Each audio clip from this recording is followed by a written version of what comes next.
مرحبا حبايبي، هذا الشخص اسمه أسطى كاميرا سليمانية مسرجنار، نفسيته كلش طيبة وأطيب شي عنده التمن الكردي والتمن البسمتي ويا الدهن الحر، وما شاء الله عنده الدجاج بأنواعه وسعره كلش مناسب.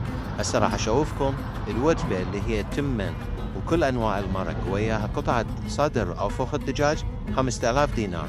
أحفظ المقطع يمك، تجي سليمانية لازم تزوره. هاي شوفوا شلون أنواع المرق اللي راح يصب لك إياهن.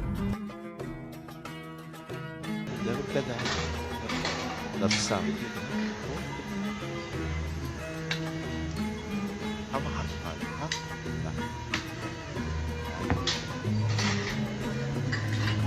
هاي سوا هاي سي لوكو وبابا ما صرنا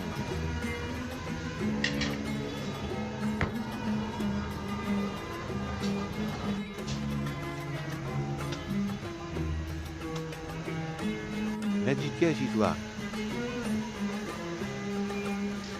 شو بيشو